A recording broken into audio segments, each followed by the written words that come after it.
I wonder where it will fall on the ban table. Yeah, it definitely depends on pick order there for sure, as you're going over, especially if Trundle is up, but not even going to be a discussion point in this match because G2 red side opting to ban it. I think that is going to become a lot more prevalent, red side opting to ban the Scion instead, until we see some people really prove otherwise. You know, the Ambessa counter pick hasn't quite been as effective as people have looked into. The Trundle, though, of course, still is a very big one. Whoa. Yeah, Cap showing the LeBlanc. This is one of the things that you know, we were talking about leading up to this series was going to be some of the things that Caps can use to put pressure on Quad, because Quad is a very predictable champion pool, especially with Orianna and Azir taken out. You know, he really does like to almost always sit Quad on these control mages that are all very, very similar, and so they don't want any of these like LeBlanc plus, you know, kill oriented jungle pressure lanes. Yep. Just have to see what is going to be locked in first, because we're not trusting that Kaiser hover just yet. Fun fact though, pro players have a 51.2% win rate on their birthday. And it's Busio's birthday today. I like that. Any extra odds in our favor? That's slightly above average. Let's go. I like to think because it's a 52% fan vote prediction for G2 in their favor, this pushes it back to completely even. I can't do math, so that does help. Well, the Wukong is definitely something that FlyQuest have put a lot of effort into. They've used it over and over. Very comfortable style for them because they like to have Inspired really focusing on the farm, being very efficient. And so they invest. They locked it. Yeah, they're going to steal away the Bard. This is a good strategy against FlyQuest in Fearless mode because then Busio is not going to be able to obviously use it later on. This is just a best of 3, so it's not super long Fearless, but it's still Fearless for the rest of it. But it's an interesting approach for sure, because very rarely do we see teams deliberately prioritizing champions that what they know could be a threat in the series. We've seen Labrov's Bard before, but to first pick it is quite a surprise from G2. This is a very different look, and for SkewMond, he is that, I mean, him and Inspired are very comparable in their approaches, so for him to also pick this like heavy utility, team-orientated Maokai, while we've seen it from him before, it is a surprise to see them lock it in so early in the draft. Yeah, and we saw a lot from them at MSI, and it still did not save them versus FlyQuest. Good thing too about Busio, he's not just a Bard one trick, so they go with the Alistar instead, who has been such a huge engage support here. And Quad hovering his favorite champion, which is, of course, the Cassiopeia. That's where he rose to notoriety, but instead we'll be locking away the far more comfortable and meta pickup here in the Taliyah. Question is, how do you round things out now for Caps? Thinking about what mid laners are available, he could...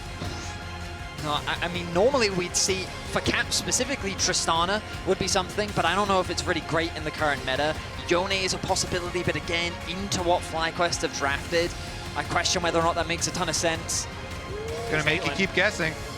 Yeah, I wonder how deep in the pool we'll have to go. We're not guessing. Oh, I see. The new tech, Caitlyn mid. Let's see there. No, it's old tech, isn't it? That's season 1 tech. We're going way back now. I mean, Caitlyn Bard lane on the bottom side, you know, into the Alistar, they are going to have priority. Is going to give some time for roams as well. I wonder if Corki's going to make its way to the ban table. Thinking about things that can do well, Varus is another one that Hansama already brought out against BLG. Just that extra bit of range can match up. Ezreal is something that's also quite safe, and also, given we know how much Busio likes to roam, could be an option for Massu. But they're going to need something. Alternatively, they could just look for an early swap as well to just avoid the Caitlyn lane completely. Yeah, I also like, you know, possible Ashe or something for Massu. Hawkshot really valuable for this squad, playing against a roaming Bard. Trying to scout out some of these movements and using the Ashe Arrow for engage could be something. Yeah, but they're global as well alongside the wall. Yeah, the Poppy band though, of course, you know, you're running Alistar and Wukong. So that one's definitely pretty straightforward. About Ksante blind top as well. We'll have to wait and see what direction Bwipo will go on that top side, as G2 seem to be focusing AD carries, but instead they're going to get rid of the Rumble. Trees don't like fire. Yeah, I guess they want to limit the amount of backline threat that Hansama's going to be put under. I feel like G2's prepared something for us. Honestly, that's not really a big deal for Bwipo either. Like, Bwipo does not care about that. I was going to say, Rumble was not going to be a contested pick for me in this series. One last ban to come through from FlyQuest. We'll see what they are going to be taking away here, whether it is going to be Still just aiming towards that top side. Brokenblade's champion pool is relatively wide, but still going to be taking away the Renekton. Things that are blind pickable, they do want to remove to make sure that it's Caps that is going to be giving away his option there in that mid lane. Of course, already quad with his champion locked in, so it's not necessarily the most important, as that's a Graves. That would be very interesting. I think they're just hovering it, surely. Surely they're just hovering it. The time has been out for a long time, and it is finally going to be switched over to Viktor. Love the brief little delay there to make sure that we're as baited as possible. I love too. This just like, oh, they hovered it for a long time. Everyone starts theory crafting. All right, is this going to be a Graves lane like later? I just had like Canna flashbacks of like Graves top that meta, like a million years ago. Yeah. And by a million I mean 4. It still feels like a long time. I feel like Ambessa could be a pretty strong top lane option right now, along with the Ksante. But it looks like Bwipo's going for the more defensive approach. And that's going to be locked in. So now we're looking around out with an AD carry. We talked about a bunch of options. Vayne, I think, would, strictly speaking, be quite bad. Yes. Into Caitlyn, yeah. That would definitely be painful. But Vayne, then you could do it in the solo lane, you know, True, and you could like swap. You're right. Force the top lane AD carry swap extended. But Corki, Zeri, Ashe, I think are all very solid options. Corki, very safe, a lot of mobility, long range poke. Ties in nicely with the Taliyah, and it's looking like a very well-rounded, straightforward comp from FlyQuest. Yeah, I think the key that you kind of hit on there was the mobility for Corki. Okay. You're facing the Bard and the Maokai, so definitely want that extra dash. Final pick will be that Rek'Sai locked in instantly by Brokenblade. Not going to be delaying any of the choices here as we've come to the very end of the draft. So, gentlemen, who's feeling the best out of this one? I'm looking at FlyQuest. I'm seeing so much CC and options here, but the range and scaling from G2 is pretty ridiculous. Yeah, I mean, G2 have drafted a very traditional front-to-back composition. I think that given they have push on the bot side of the map, but I say that, I don't even know if there's even much options to use that prio. Don't be surprised to see G2 set up a split map early on, go for an early invade, try to push Inspired out of its jungle, but I have to imagine Inspired will read this as well. And I think the biggest thing is how much backline access will Inspired have alongside the Ksante, because if you can take out Hans Sama, a lot of the damage is going to disappear, and this Ksante won't die if there's no Caitlyn to melt through it. And this is a very fun statistical game as well, gentlemen, because SkewMond, 24-6, known very much for his Maokai, 80% win rate. Inspired 16-4 on Wukong, also 80% win rate. A battle in the jungle of the 80%, and Massu is 9-0 on Corki, his career. So, I mean, that could be going down, or he could be 10-0 and getting there at Worlds. That would be absurd. Yeah, I was going to say, this is a comp that FlyQuest are very, very, very comfortable on. And I don't think that G2 threw out any surprises in game number 1. So I do have to feel confident from the FlyQuest side that the fact that they know their enemy quite well at this point too for G2, I guess the Bard is a little bit of a wrinkle, and we'll see how well Labrov can play the Bard in this game versus Busio versus FlyQuest, and see if we can actually have that improvement from Labrov, from SkewMond here to make this different from MSI. All right, here we are though, ladies and gentlemen. We're onto the Rift for game number 1 of this EU versus NA battle. FlyQuest, I think probably feeling pretty good about this draft, but I think the same thing is going to be the case on the G2 side. So this is exactly what we wanted. Even footing, moving into game number 1. And let's see where the shenanigans will arise. I guess I'm just a little surprised by how scaling-orientated G2 have gone. Traditionally, I expect them to have a little bit more skirmishing power, at least given how they've recently been playing in summer. So to see them lean more towards this, as Hans Sama has matched the swap on the top side of the map. So now that Caitlyn versus Corki is going to happen whether Massu wants to or not. All right, and as we can see here, it was what we were talking about. It's like season 1, but it's just in the top lane instead of mid. Yep. We've nailed it. Both of them up here matching the AD carry swap. So Caitlyn with the long auto attack range and trying to use brush there for the headshots. See about the push on bottom side though as well. So G2 getting the push on bottom side as well as the push on top side with their Caitlyn. Knockups, knockbacks, all sorts of things happening here towards this bottom side. If you were to adjudicate these 2v2s, how are we feeling? I think Broken Blade and Labrov should have the push simply because Labrov is the only one with a ranged attack. Yeah. So That's a good point. He just gets to kind of hit you while you don't get to hit him. I think that once a couple levels come under the control, I don't know what I'm saying. Once they get more levels, it'll be better. More levels, good for FlyQuest bot lane. Love Yeah, it. Alistar not known for his level 1 prowess at all. Level 2 looking all right, though, as we can see. Bit of a pushback, but we don't want to watch that. Don't want to watch that because Labrov going for an early roam. Does get the meep slap, it doesn't land the Cosmic Binding, so Quad is going to be okay. I accidentally said Busio is starting to move. That's how I'm so much used to seeing his Busio's Labrov. moving too! Yeah, he is moving. Look at him go. As we get the flash away here, as Broken Blade getting himself out of there. It's not his turret that's there in this 2v1, and so does have to use the flash to avoid being headbutted to death. So, Busio moved less distance than Labrov, but it was more effective because he got a flash. Very true. An early ward is utilized, though.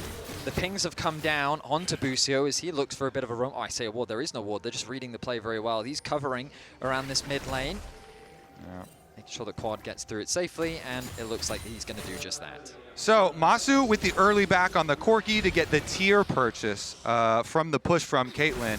And Hansama, the Caitlyn doing really well up there in the answered one-on-one swap. So Massu is going to be in a lot of pain. This wave is pushing away from him, pretty low on the CS count overall. And even though he went back to get a purchase, it's just a tier. That's not combat power for him. Not going to quite be helping, but it does help the scaling. Trying to get to that 2-item spike as quickly as possible. Bit of a 2v1 here, but it looks like Broken Blade is going to be feeling just fine as Caps is just eradicating the waves over and over again.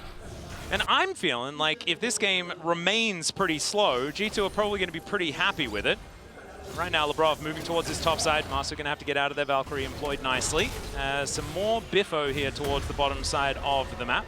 So just a small jungle thing is that Inspired did a full clear, got the Scuttle Crab on the top side, went back to base and is now picking up his Krugs. However, for SkewMond, he started on his Wolves. He doesn't have the same wave clear speed as the Wukong does, but what he does do is once he grabs the bot crab, he immediately goes back to the respawned Wolves already. So he's actually on pace in terms of jungle clear. He just hasn't had an opportunity to go back to base yet, which I imagine he's now going to do, impressively keeping up with the Wukong early clear. Yeah, so just a clean re-clear for Inspired. He'll end up towards this top side. And again, the top side is kind of the success story so far for G2 with the Caitlyn prowess in the 1v1. And we'll see if Massu can recover here because stacking up his tier, but is going to be pretty low if they do have that early skirmish up there. Of course, the Wukong is going to need another scuttle after the re-clear to try and get to the level 6. Yep, Turtle Port meant that we had to wait a really long time for that seismic shove as flash out from Labrov. Didn't want to get pulverized there. So he's now going to be putting that one on cooldown. A couple of flashes have been employed here on G2's side, but no real capitalization just yet here from FlyQuest. And they are falling just further and further behind in farm, just naturally as this game goes on. As BB having fun with these tunnels, moves back towards the bottom side once again. It's a very stock standard slow early game as Caps find some nice trades in mids. Both top laners continue to trade HP back and forth, but as you rightly said, really a lot of this gold advantage going the way of Hansama. Yeah. And once Caps catches this wave in mid, it should equalize the gold in the mid lane matchup as well. You know what they say, Atlus, your network is your net worth. It's usually a business term. But for Rek'Sai, it's also true because that allows you to escape ganks. And so you pre-make your network of tunnels to allow for outplays for later. You know, it's an investment. Oh, it's beautiful. I love it. I actually Such hadn't heard that low analogy cost before. as well. Yeah. Well, BB currently has like one tunnel, so we're going to need to increase His that network is not that big But like, yet. does like more tunnels equal more tunnels? You know, is it exponential? It is about quality of tunnel too. Yeah, so okay. you know, going Absolutely. inside of the All dragon tunnels pit. aren't born equal. Is that sort of how it works? Yeah, quite. Okay. Let's see. Top side here. This has been pain for me to watch. And it looks like it's going to continue to be pain. Yeah, Busio is like, I don't want to take this, but I will. And does, and still they are looking a little worse for wear. Headbutt Pulverize here, as Busio does go in, but it's like, when it happened, I was like, I don't know whether this ends well for them, but there weren't too many other options. As Caps and Quad just still hitting red dots That's a really nice pre-seeker. Probably utilized his passive for This that. could be a dragon start for G2. It's a little slow without your AD carry there, but given that they know Bwipo's just gone back to base, with the push that they've been able to garner in mid lane, as I say that, the bounce back has come through now. It's Quad that moves into the river. Broken Blade needs to be careful. Yeah, he's just sort of taking a beating here by Bwipo, but there's those tunnels. That one probably not going to stick around, and oh no, tunnel removed. I mean, what you'll notice Broken Blade do a lot is actually just move into that Tri-Brush to see if the Tremor Sense will pick up anyone roaming towards the bot side of the map, also keeping his eye on the Dragon in case Inspired tries to start that one off, but it's been a very timid start for both junglers. As Really nice nice knockback. flick. Yeah, Quad finding the angle, the double pulverize, but there's not very many people here to follow up outside of just Quad himself. So it is just going to be Caps taking a fair bit of damage and then slinking away. Yeah, looks like FlyQuest at least going to start up these grubs. Labrov and SkewMond want to head over. Caps actually had to go get Honey Fruit though, so Caps is going to be a bit delayed getting to the grub fight. And you see Viktor trying to clean up those minions by mid-tower, so that gives enough time there, enough priority for FlyQuest to grab at least the 2. They want the final grub for the Might. Yep, they should be able to get it here as well, as in they go. Magical Journey does get Labrov out of there. But that was just G2 watching as all of the grubs fell down, and Fly then just gets back away. Still behind in gold, but those grubs going to really help. Just a really nice awareness from Inspired, recognizing, oh, hang on, my mid laner has a health advantage. He's just chunked out enemy mid. We should have prio over this topside river. Corki can collapse first. And so an uncontested objective just from smart play there from the FlyQuest jungler. And, you know, props to Quad for actually hitting that seismic shove and achieving the health difference. Absolutely. It's like, yeah, Inspired, good job. You recognized that your mid laner made a good play. I'm gapping it, bro. Quad with a big double seismic shove for the big chunk there. So, you know, nicely done. And we have had a really calm early start. Yeah, this is kind of what I'm used to. It wasn't what I was expecting, but I'm feeling more and more at home as this game is going on. So I like it a lot. We call this the bro and brew. That's the state of this game. In the middle of all that, Caps also got his first upgrade, which I imagine is that laser, which you now see on screen. The amount of wave clear that this Viktor's going to have just exponentially increased, and now you expect Caps to pretty consistently be the first one to get that push in the 1v1 matchup. Once he gets full levels in that E and a little bit more itemization, he's going to absolutely melt those waves. Meanwhile, on the top side of the map, Broken Blade finds himself in a 2 versus 1, but I think G2's sights are very much set on this track. Yeah. And both these teams pretty confident in their ability to teamfight. Interesting little kind of deep invade here, though. Labrov linking around the other side, so they have really good vision, super deep wards for G2 through the red quadrant of FlyQuest jungle. And as you saw, they push Inspired away from his Raptors, so yoink those on the way to their Dragon. Oh, there's a stat that we need to find as well. What's the latest first blood in World's history? Ooh. We need to get that one. I don't have that one. That's a good request. That is a stat that I hope we don't beat in this game. I'm thinking it makes it more interesting if there's no kills for the entirety of the game. Yeah. I love the reset that we just saw from Labrov as the Dragon was being started, because he was aware that, oh, FlyQuest would look for a cross map here, so he wanted to be in position to try and protect Broken Blade in the event that a dive came through. Ooh, Caps, though, taking a bit of damage, but the minions kind of doing the same in response to Quad. But really good awareness from both supports overall in this game. They've been roaming very effectively, covering where it makes sense. Right now, Busio is just hovering around mid in the event that Caps overstays so that he can threaten a dive with Inspired over the wall. But TP going to come back through from Caps as he completes his first item. And it's like everything's even. You know, I guess it's just grubs. So there's grub advantage for FlyQuest. But one dragon that is going to be, G2. yeah, so that evens it out, the dragon. But that means that also you've got, like, feats of strength is completely even. And so it's all just tied up. They each have 1 foot. Oh, yeah, true. That's what it is. They've got a foot of strength. It's all right. It's not very far, isn't it? I don't know how long a foot is. I do the meters thing. I'm sure it's about the same size as a foot. Never mind. Quad. Let's see where the gravity field is going to work. The Arcane Storm doing a fair bit at the same time. But the Seismic Shove also lands. Death Ray comes in. The flash and first blood is a Cap soul solo kill that's immediately answered here as Busio pushes him back underneath the turret. But man, we had no action, and then a solo kill. Yeah, I mean, Quad just kind of stands in there. He wants to commit to the play because Busio is coming, but Cap says, fine, I will flash in. I will make sure I get the kill before dying. Now, the FlyQuest one is assisted as far as the kill, so you get that extra 50%, money for the team, but the focused gold does go into Caps. He did have to spend his flash though, Vedius, so how are you feeling about like repeat plays there? Oh, I mean, I think there's ample opportunity for FlyQuest, especially with the Wukong and the Alistar by your side. Caps, though, playing with confidence as he finds a solo kill in mid. In terms of the goal, it's not going to change that dramatically in the mid lane matchup, so I don't think Quad is too upset about what took place, but the fact that Caps is able to finish those upgraded boots means that he's now going to be a little bit ahead of the curve. Yeah, I think that because Busio has Hex Flash on Alistar, as well as Spellbook, he's still going to have some mobility. He might need it. Yeah, he is ghosting, so that's going to move him pretty quickly, but does just get into position here. Twisted Advance does come on down, but it's SkewMond that does get pulverized. Another brilliant flick from Quad to pull SkewMond back, and in the meantime, Caps, oh, that flash is gone, and Inspired will take him out because of it.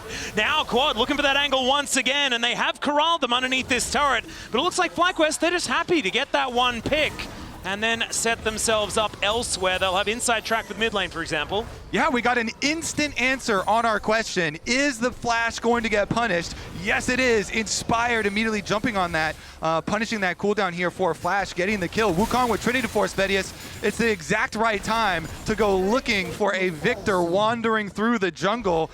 And he doesn't see them because they're stood still. Oh, the flash pulverize going to come on through. Another headbutt back here. Even the Valkyrie damage is helping out. Trample going to come on through, but he does have part of that network set. And the flash forward does need to come in, but it's not enough. The little bullet from the Corki couldn't do it. And out goes BB once again. Rek'Sai so obnoxious to lock down as Labrov throws the ultimate mids. Yeah, Tempered Fate comes on down there as Hansama gets on in. Didn't quite have the snap trap, but he just flashes over the seismic shove and will be able to get the last hit onto Quad. So Hansama going to even things up once again, as in this top lane, Bwipo taking some damage from Caps. Okay, so the gloves are coming off now from both sides. They're getting a little bit more warmed up on stage. Items are coming through, and they're looking to punish where they can. Mid lane has clearly been the focus from both sides, but Hansama picking up that kill will build him up to a huge lead of 1K over Massu. And last time, Vedius, I was like, oh yeah, Quad, he just took his death and it was good, because Caps flashed and Quad didn't. But that one, well, wait a second. Yeah, got a bit of a flash forward here from Bwipo, who's gone all out onto Caps, has Inspired alongside him, and down goes the Viktor once again. A fantastic punish comes through from Bwipo. Again, Caps had no real way to get out of that situation given he had no flash available. The gravity field also just doing nothing to Bwipo as he used his ultimate to get away from that. And with Inspired at his back, it's an easy pickup as FlyQuest get that feats of strength of 3 kills. And the point I was about to make there, about Quad, he should have flashed the Bard ulti. Like, Caitlyn is there, and Caitlyn's going to be able to follow up with the trap, so really nicely done from G2. But Quad that time holding a little bit too long on that flash. Maybe it will still be useful for a play imminently as they teleport up topside, and Busio is seen by the ward. Yeah, this time BB just going to be able to make his way out, but saving the turret, that's a big deal. As FlyQuest, if they're able to get that first turret, that will be feats of strength locked in. At the moment we are locked down as far as the objective feats of strength are concerned, so another 2 are going to be required from either team. I mean, if you are a G2 fan right now, you're looking at Bwipo and being like, that's kind of scary. If you're a FlyQuest fan, you're looking at Hansama and you're going, that's kind of scary. But admittedly, I don't think that she quite has the tools to get through what already feels like a very tanky Ksante, even though it's G2 that's first to this objective.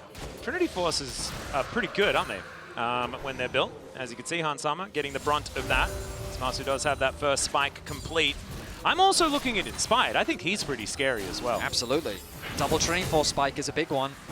Yeah, redeeming Massu here. Does get the heal. Almost walks out a little bit early, but isn't going to. Probably should trade the Dragon, for Rift Herald here for FlyQuest, because it is on a Caitlyn recall timer. Hans had a decent amount of money to spend. Full BF sword there back for him, so good value there for him. 2 Dragons stacked up by G2, but again, the top side objectives, the Grubs and the Rift Herald, are the ones that turn into early game gold. And so FlyQuest here, if they can use this Rift Herald, knock down one of these outer towers, really does set them up for a lot of wait a seconds. Could they do it early here? They've got an Alistar as well, so Caps has to be a little bit careful. FlyQuest have been targeting him fairly successfully. All right, right now Labrov just using as much information as he can. I think Busio is unseen for the moment, but does just walk out of that brush. So now Quad on that gravity field, but his Caps just up here. Does get the flick back, very nicely done. 50% of his health bar goes missing. Quad able to really handle the pressure here on this top side, and he needs to because this is very, very close to first Turret Blood going down in favor of G2. We'll say, Bwipo is building an even greater lead over Broken Blade. Getting that kill with the assistance of Inspired was a nice pick for sure, but on the side lane, I feel like that he just spent more time in lane, allowing him to build almost a full level advantage over his opposition as G2 set their sights on the tower. Yeah, Nature's Grasp does come down as Caps is getting pushed out of the fight. Ace in the Hole comes on through here as well, but looks like G2 decide against going for anything more. Net over the wall will get Hans Sama to safety, and the Rift Herald going to then try and turn the tables as far as this push. And this could actually just be feats of strength right here as Shelly decides that she wants to give them over to FlyQuest, and that will come on through as soon as we deal with these minions. No real defense here by G2 going to get set up, and there she blows. Tower achieved, as you say, the feats as well as the extra gold here. Soaked up by everybody, and Busio as well as Massu kind of helping Inspired usher that Rift Herald up to make sure there's no counterplay there from G2 to put a stop to it.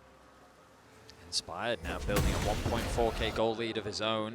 Just been passively building up this farm, securing towers, and you can really see that gold advantage just slowly continuing to mount for FlyQuest.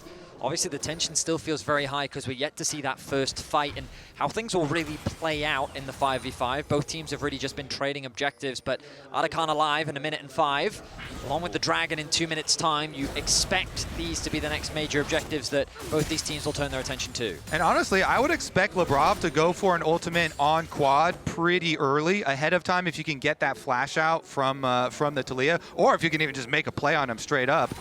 You know, the Bard has a lot of options at trying to make some plays preemptively before the Dragon. It's 1 minute and 40 seconds here on the clock for that one. Yeah, there's 35 seconds on the Arakan as well. Who's going to be spawning towards that bottom side of the map. So does mean that that Dragon's even more dangerous because you can just follow it up immediately if you are able to win a fight prior to or after that Dragon being taken. So it could be a battlefield here in this game, because there hasn't been much of a battlefield so far. There's 5 kills all up, but it's a lot of posturing as Labrov able to walk out of the way of the wall. Seismic Shove does go wide as Hans Sama not quite able to get the net for the slow, but otherwise is able to get out of dodge. Still, Summoner Spell's now on cooldown, and that flash being down for the Caitlyn is a big deal as Labrov in the back of this pit just get flicked back, and I thought he was just going to magical journey out, but he doesn't.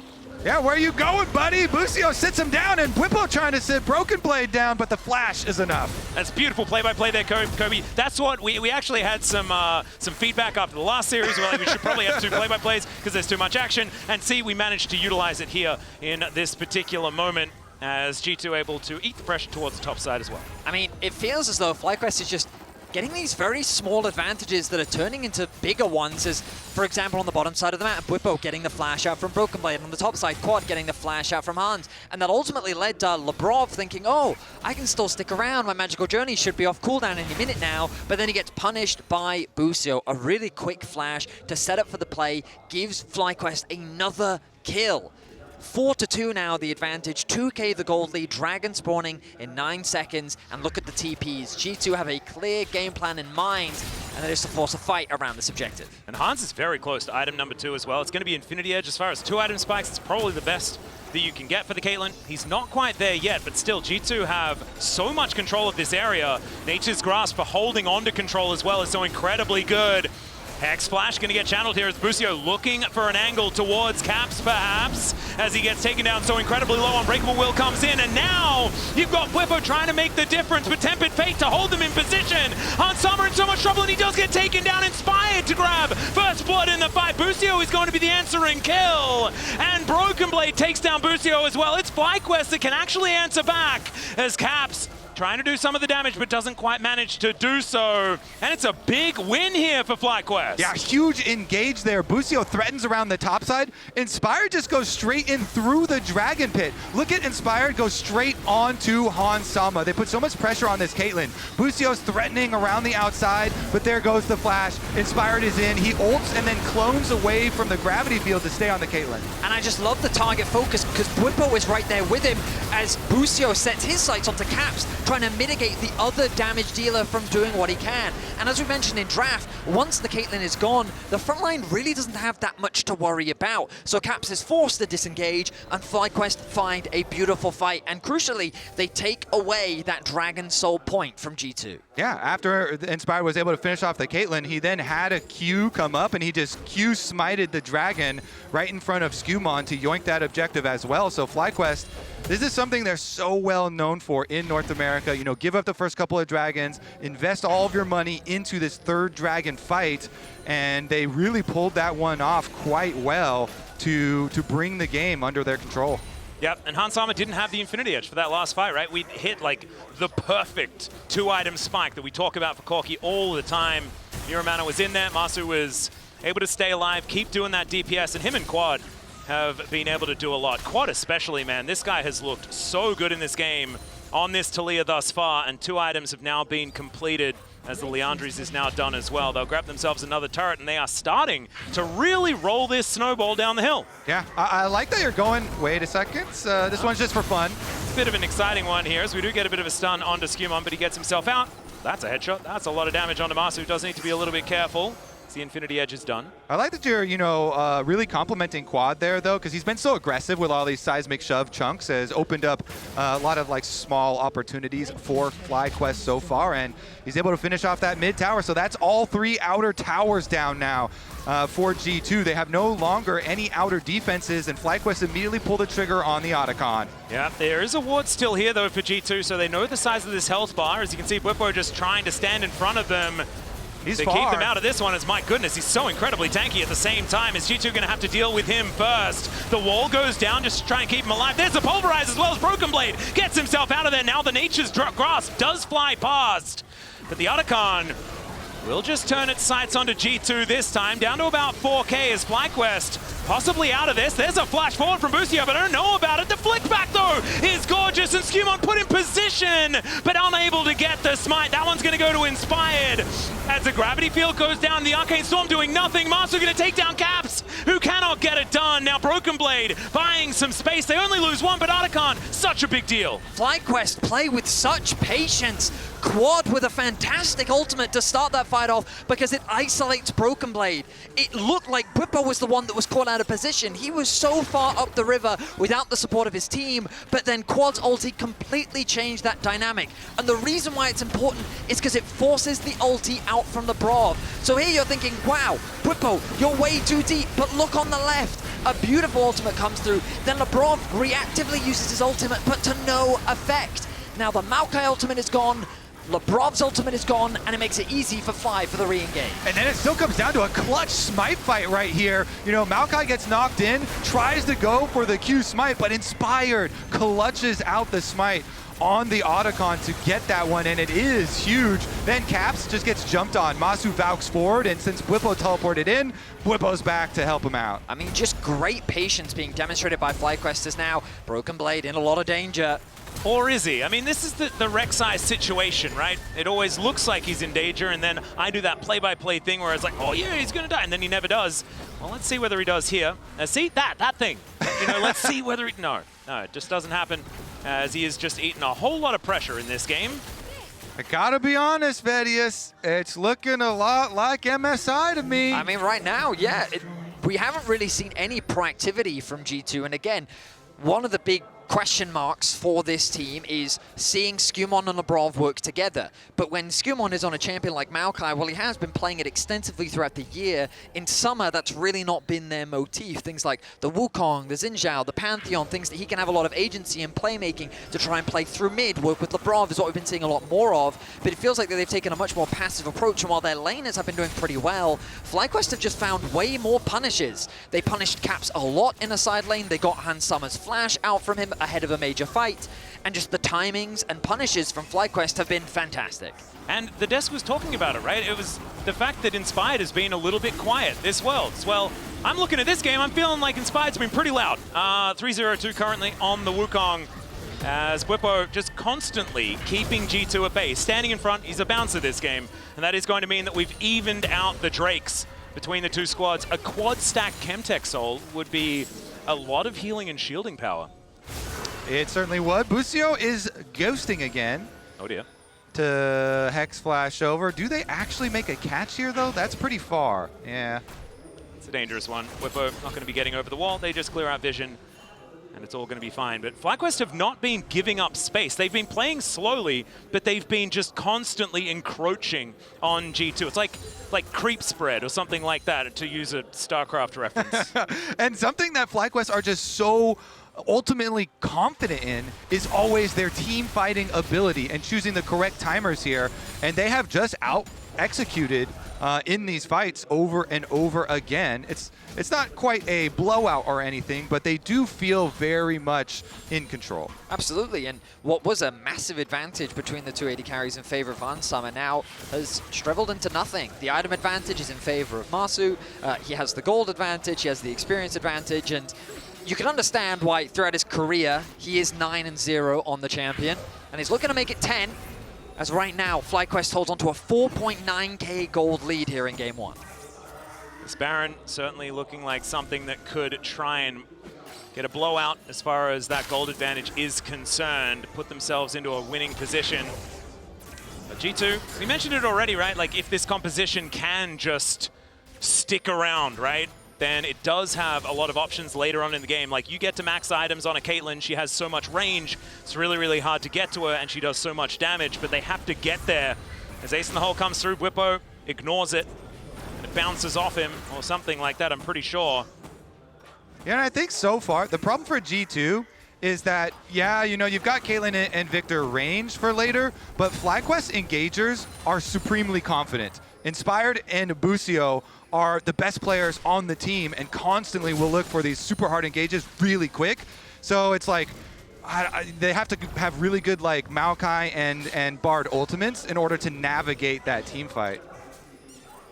And they were picked together, right? Like, this was part of that Wombo combo that you're trying to set up. We haven't quite seen it just yet. It's a really important purchase for Hansama there. The LDR going to help get through some of the resistances that Bwipo is going to be bringing, but a level 16 Ksante. I feel like even items, though, between Corki and Caitlyn, you're still feeling like Corki's fine. I think 4 items, you're like, I'm starting to be very scared of this Caitlyn. So a bit more time for G2, maybe. So frontline-wise, I just think that Bwipo is a lot scarier than what Broken Blade brings. You should start winning out on these trades against Bwipo, though, as you can start to see. Well, getting a bit aggressive, doesn't land that Q3. SkewMond is taking his time with this blue buff. Does look like Bwipo isn't too worried about it, though. Man, there's such a wet noodle fight, isn't it? They are farming the damage stat right now. Yeah, this is just, it's just grass. Let's pump those numbers up. Yeah. And look, they did get a bunch of stacks, so nicely done there, guys. But not really too much going to come of it. So I think, like, maybe as nothing happens, it's G2 favored, but it's still feeling like the game is very much in control of FlyQuest, and as they get more and more vision control, the Baron becomes easier and easier. It's hard to work it out, guys. The Baron is very scary against the Maokai, of course, especially given that at any point the Bard can completely change the dynamic of the fight, whether that be maybe hitting onto your backline so that no longer you have any damage threats, or even if it's just hitting the Baron to stall and now you're just trapped in the pit waiting for this thing to wear off. FlyQuest are respecting that objective wisely, especially given that they are stacking these dragons and know that the next dragon is a minute away. And FlyQuest are clearly like delineating every moment that have an item power spike, then we go for our fight. They got Guardian Angel now on Inspired. This completely changes how you're able to play a team fight as Wukong. You know, you can just actually turbo into the center of the enemy team, even if they are able to delay. He has a Guardian Angel to get back up, allows some really aggressive clone plays as well for Inspired. So, you know, that's a big break point. And then if that death cap does get completed by Quad, you will see FlyQuest be the ones to force the issue. Yep, that is massive damage prepared here, and he might actually have it on this back right now. And it's a Taliyah, so even if he didn't have teleport up, he would still have the ability to wall over there. And also, if he didn't have wall, he'd just go fast. So it's very unfair. So he's not going to have any issues making his way back out, but does decide to use the teleport to bring him in here. So with that cool new hat, double item spikes, Kobe. Is this going to be enough for FlyQuest to look for a teamfight angle? Because it's also soul point for both teams. Bwipo goes forward, but isn't going to be able to find too much more. Inspired, look at that flank angle. As the knockup does come through there on Busio, the explosive damage is massive. The wall comes through just to make sure that Caps cannot get in. Hansama not able to find Busio, but now the Unbreakable Will is worn off. Is this just going to be soul point over to G2? Yeah, I think they get it. You know, FlyQuest, basically Busio's out of the fight now. An Alistar low health with no ultimate doesn't get to do much at all. They just call it off. Yeah, FlyQuest, after they see that, they call off the play, and G2 win the objective with their burst damage on the Alistar. My goodness, that headshot This definitely hurts. It kind of epitomizes this game, though, because it was a team fight. No one died. One team walked away, and another team got a Drake that wasn't even a soul, so it's not even really going to change the next 5 minutes. But if G2 are able to get the soul, that could be a big deal. And now FlyQuest looking for this Baron. G2 in position, though. They still have a lot of buttons up and available. It's only the ace in the hole that they really used. And so Inspired going to back away. They're not going to go for any 50-50s. It's Broken Blade in an uncomfortable position, but the seismic shove isn't going to find the mark. As they all get themselves out. There's the Nature's Grasp as G2 are actually looking for it here, but it's a clone that eats that up. One of the benefits of being Wukong into the Maokai, of course. Such a big ultimate used when Baron is being threatened. And look at these waves. Bot is now bouncing back in favor of FlyQuest. Top is pushing in favor of FlyQuest. FlyQuest are also going to get to the mid wave first, which means that G2 have pressure really starting to build up everywhere on the map, giving FlyQuest more and more control around the objective. That control ward in the back of the pit is really the only thing that's giving G2 vision, and Inspired is going to take that one away, start the objective up once again. Yeah, Megacone is going to be denied here at the same time as Bwipo just patrolling the edge of this Baron pit. They do pull off, though, as you can see, quads in that mid lane. And the wall is going to come down. Caps is going to be separated from the rest of the team. Ace in the hole comes in. Inspired going to eat that one for quad to keep him in the fight. Bwipo now taking some real damage here from this Caitlyn. All right, Caps is for sure the target here for FlyQuest. No flash on the Viktor. Busio and Inspired will look to target him, and he's getting chunked as well. These rockets really starting to hurt. As, man, this is so incredibly intense. Look at the waves, though, again. We talked about them earlier. FlyQuest have pressure everywhere on the map. They're going to quickly go for the reset.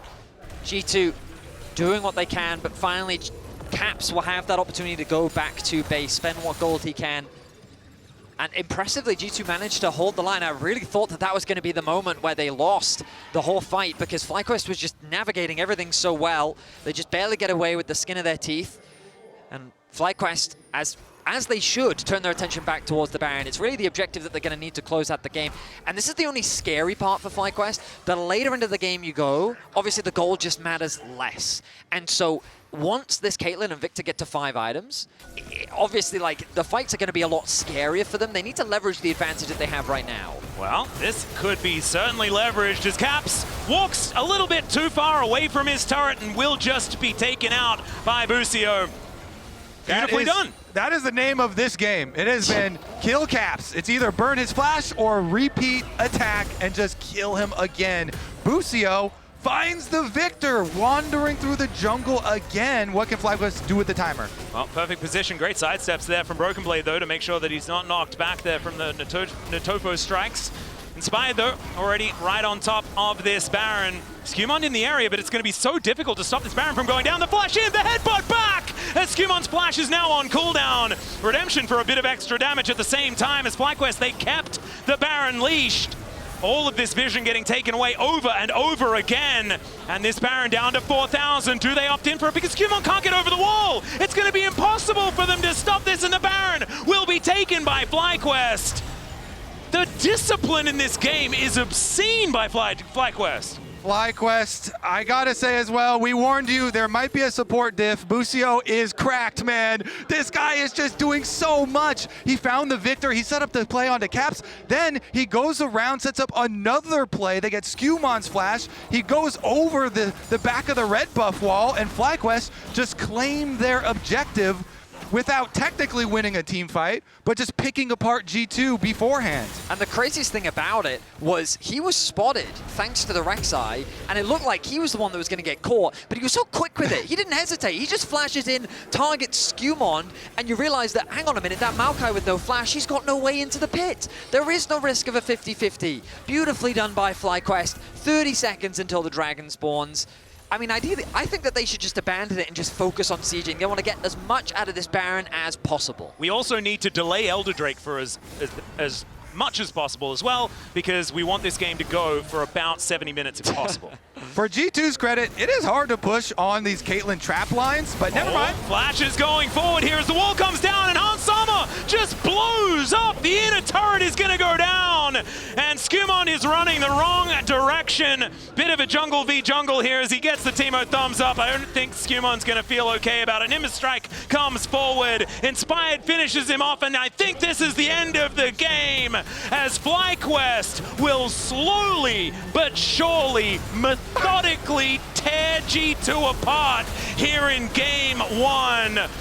Busio going forward one more time. The Tempered Fate comes down for a bit of fun as the Nexus turrets, one already down, the second one to follow. Massu right in their face. The Arcane Storm not doing too much of anything. And the Nexus will now go down. Trading places here is Massu and Broken Blade, but down goes the Nexus.